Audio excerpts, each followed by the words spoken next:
It must be incredibly exhausting to be Meghan Markle. Barely 3 months into 2026, and it's already panning out to be a terrible year for her, at least publicity-wise. We were first graced with the glorious excerpts from Tom Bower's much-anticipated book Betrayal, out on the 26th of March. We covered the last 2 excerpts last week, and we'll be touching upon the 3rd one this week, in addition to the Variety article, or exposé, I should say, which, when added to the Hollywood Reporter's article and Vanity Fair's piece on them from early last year, completes an exposé trilogy of sorts. And you know, or at least a normal person would know, that when you're being exposed by the industry's most foremost publications, there might be some truth behind it.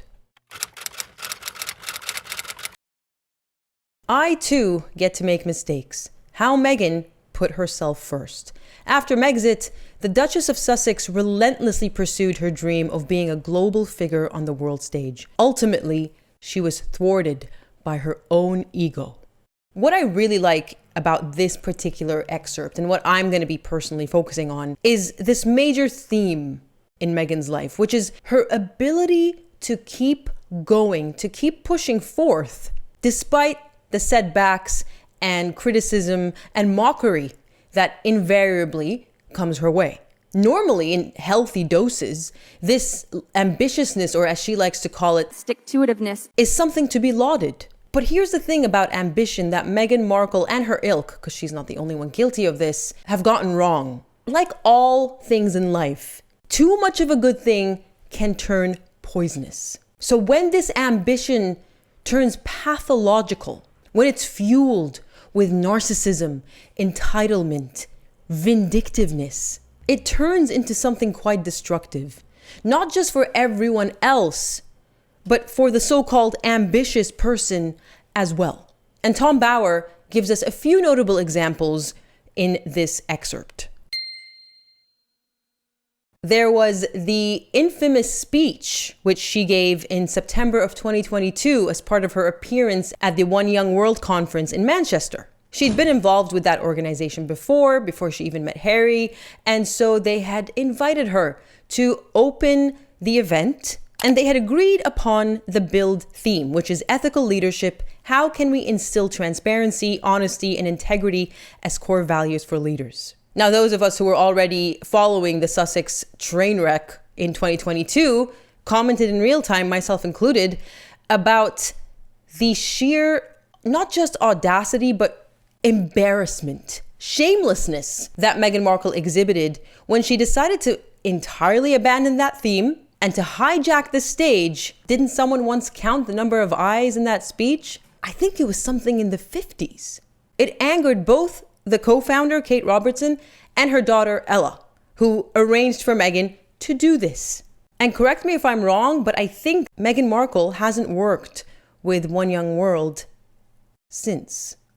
Now, don't get me wrong, she didn't exactly lose out on a stellar partnership, because back in 2024, One Young World was warned by the Charity Commission for unauthorized payments to a staff member and a lack of accurate records. So I suppose it's a case of birds of a feather, if you know anything about Archwell.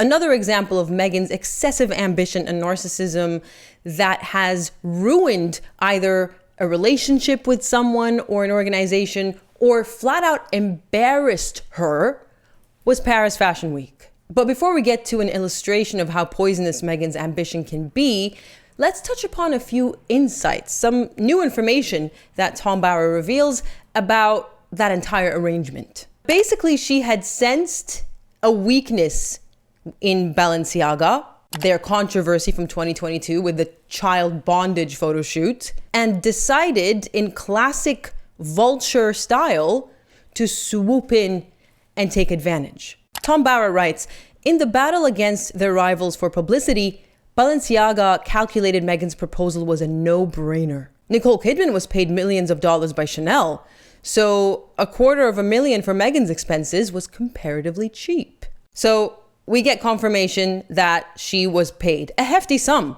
I might add, especially for someone who is reviled virtually around the world and who is known for having the reverse Midas touch. That evening, she did not go to Balenciaga's after party, but headed to a restaurant with Soho House's Marcus Anderson once she had posted a glowing testimonial to Piccioli, the designer at Balenciaga. She recalled that they had worked closely together, collaborating on design for key moments on the world stage. This evening reflects the culmination of many years' artistry and friendship.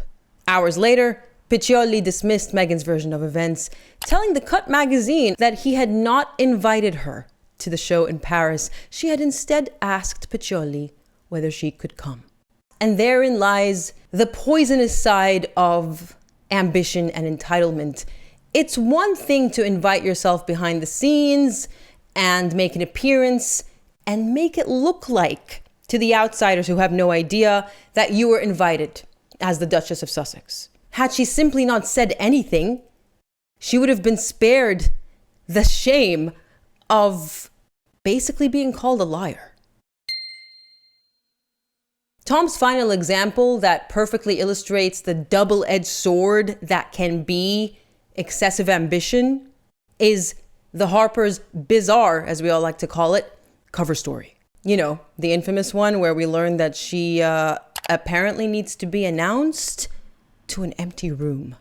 He writes, in her latest bid to reposition herself from a fashion plate into a powerful, commercial, and mature influencer of consequence, Meghan had approached Harper's Bazaar, her trusted promoter, to signal the transition to her new status. In common with all her previous interviews, Meghan's moment was another step on the familiar treadmill to establish her relevance and importance.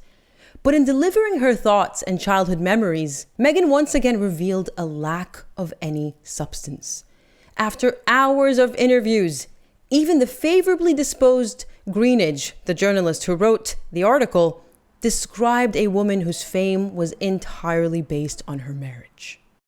What Tom Bower did there so eloquently is describe in as few lines as possible Meghan's greatest dilemma. Her endless drive and desire to be seen and admired and worshipped is invariably what ends up destroying her image even further. Because not only does she reveal any lack of substance, as Tom Bower put it, but she can't help but tell us exactly who she is.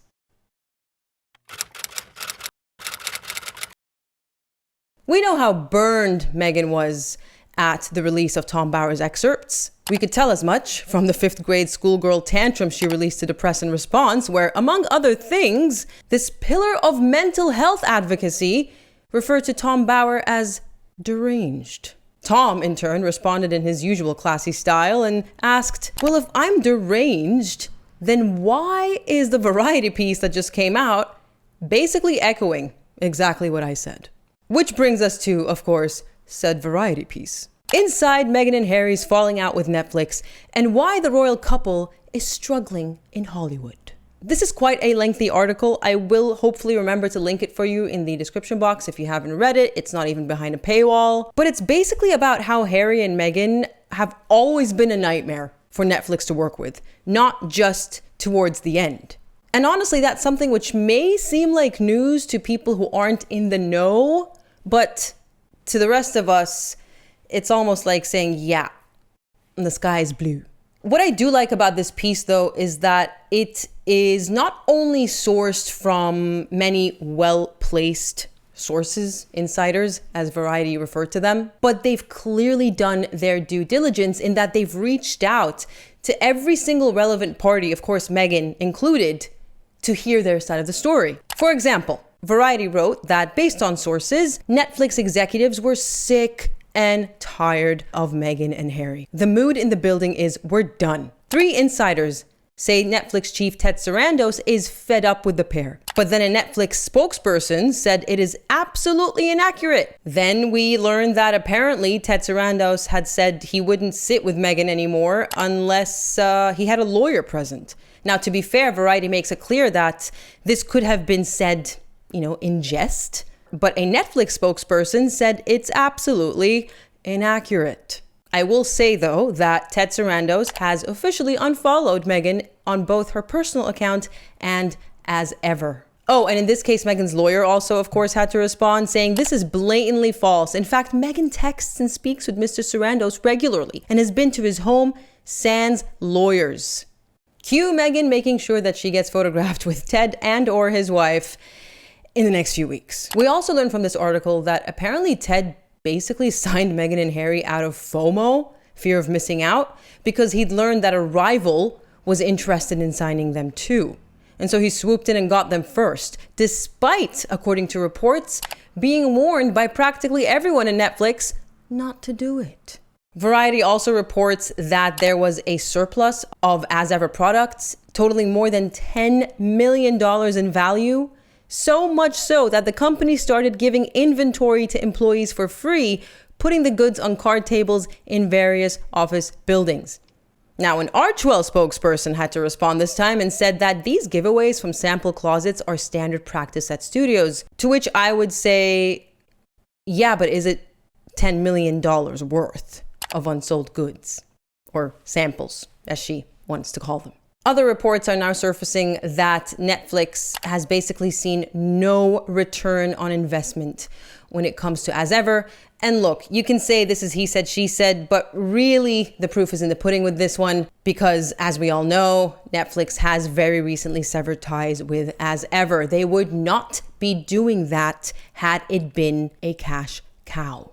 The examples continue. Netflix was blindsided by the Oprah Winfrey interview from 2021. Of course, Meghan had to hit back and say, not true. These things are discussed thoroughly. Don't know what the truth is there. Although I do know that Meghan and Harry basically operate based on their own rule book and no one else matters. So again, evidence tends to sway one side more than the other. Netflix was also blindsided by the Spare book deal and release date, which prompted them to really hasten the release date of Harry and Meghan, the Netflix show, so that they wouldn't be overshadowed or clash. That too was denied by the opposing side. Honestly, I'd say take all this with a grain of salt for some of these things. For example, were they warned? Were they not warned about Oprah and Spare? Because we genuinely don't know. We can speculate all day, but we don't know the facts. However, there are other allegations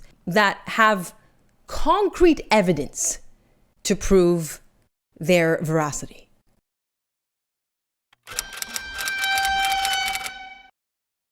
Insiders say that Meghan has long conveyed that Hollywood is her domain. In virtual and in-person meetings with partners, she tends to talk over or recast Prince Harry's thoughts, sometimes while he is mid-sentence, sources say, usually preceded by a touch to the arm or thigh.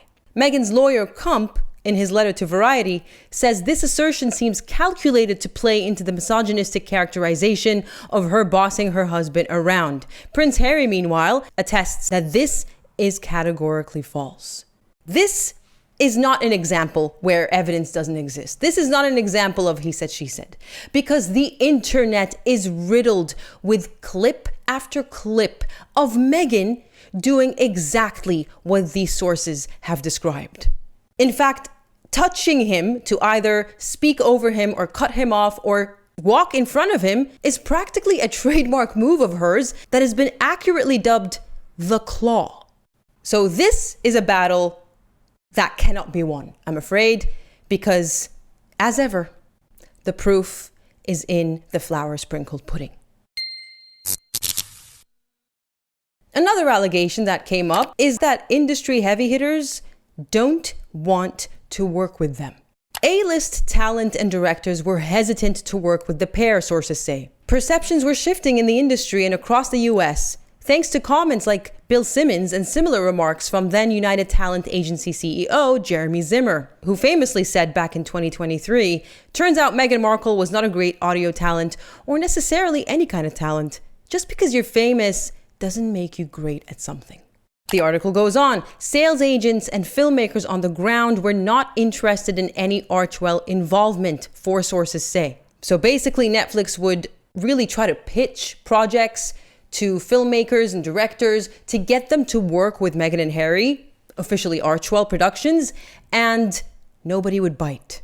Of course, this has been contradicted by the other side, saying that Meghan and Harry were never pitched as potential partners in connection with any of these listed projects. But here's the thing.